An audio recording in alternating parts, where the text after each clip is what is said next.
آپ سب کو یاد ہوگا کہ گزشتہ سال جب حکومت کو گندم کی ضرورت تھی تو کسانوں کے گھروں سے گندم نکلوا لی گئی تھی، اور آج جب کسانوں کو گندم بیچنے کی ضرورت ہے تو حکومت خریداری نہیں کر رہی۔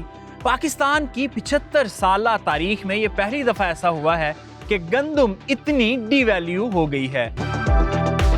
اس وقت ہمارے ساتھ ایک پڑھے لکھے فارمر موجود ہیں جنہوں نے تقریباً 63 ایکڑ پر گندم کاشت کی ہوئی ہے، اور سیڈ کمپنی کے کہنے پہ سیڈ کے پروٹوکولز کو مد نظر رکھتے ہوئے گندم تیار کی ہے، یعنی زیادہ اخراجات کی۔ ان سے پوچھتے ہیں کہ ان کی گندم اس وقت کس ریٹ میں فروخت ہو رہی ہے اور سیڈ کمپنی کا کیا ری ایکشن ہے اس معاملے میں۔ السلام علیکم سر۔ وعلیکم السلام۔ سب سے پہلے یہ بتائیں کہ آپ نے گندم تیار کی تو اب جب فروخت کا ٹائم ہے تو جو سیڈ کمپنی نے آپ کے ساتھ کمٹمنٹ کیا تھا اس پہ پورے اتر رہے ہیں پرائز کے حوالے سے؟ سیڈ کمپنی سے 7,500 روپے من کے حساب سے لی گئی، اور گندم ان کی ہدایات کے مطابق لگائی، جڑی بوٹی تمام نکالی، اور جب یہ میچور ہو رہی تھی اس سے پہلے 2-3 دفعہ ان کے نمائندے، ذمہ دار نمائندے آ کے وزٹ کر کے، اور ان کے انسٹرکشن کے مطابق تمام جڑی بوٹی نکالی، اور اس وقت ان کا طے شدہ تھا کہ جو سرکاری ریٹ مقرر ہوگا اس سے 300 روپے من ہم زیادہ دیں گے، اور اکارڈنگلی ہم نے کسی کے ساتھ سودا بھی نہیں کیا۔ لوگ آتے رہے، انہوں نے کہا کہ جی ہماری ان کے ساتھ کمٹمنٹ ہوگی۔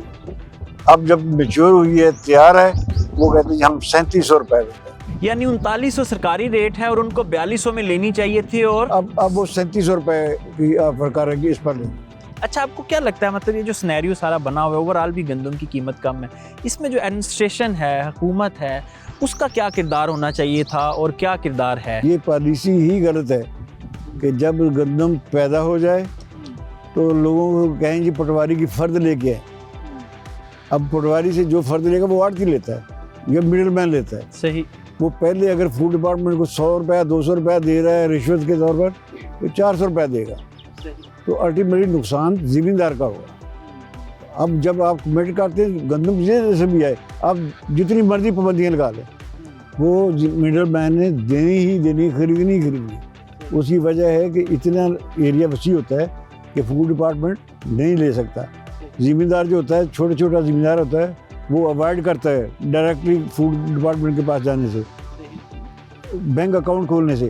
وہ کہتا ہے مجھے جو یہ آڑتی دے دے یا مڈل مین دے دے وہی میرے لیے کافی ہے۔ اچھا جو صاحب، پچھلے سال جب حکومت کو چاہیے تھی گندم تو حکومت نے گھروں سے اٹھا لی، اب اس وقت جب کسان کو گندم بیچنی ہے تو اب حکومت کہہ رہی ہے ہمیں نہیں خریدنی، تو انہوں نے فروری میں امپورٹ بھی کر لی 32 لاکھ ٹن۔ تو آپ کو نہیں لگتا کہ یہ کسی نہ کسی جگہ یہ مس مینج ہوا ہے سارا ویٹ کا ایشو؟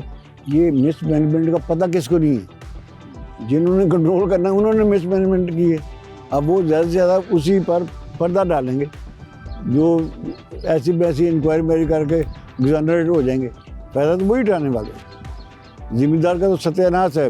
اب دیکھ لیں گے سیڈ کا کتنا خرچہ ہے، لیبر کا کتنا خرچہ ہے، اور کیا بچے گا۔ جب گندم نہیں آئی تھی کسان کی تو یہ 5000 سے اوپر تھی گندم فی من، اور اب بیچ میں جب کسان کی مارکیٹ میں آ گئی ہے گندم تو یہ ایک دم 3500 تک آ گئی ہے، اور جب کسان سے نکل جانی ہے گندم یہ دوبارہ 5 پہ چلی جانی ہے۔ جو ناقص پالیسی ہے اس کی وجہ سے نکلے گی، زمیندار کے ہاتھ سے، کسان کے ہاتھ سے، اس کی وجہ سے نکلے گی۔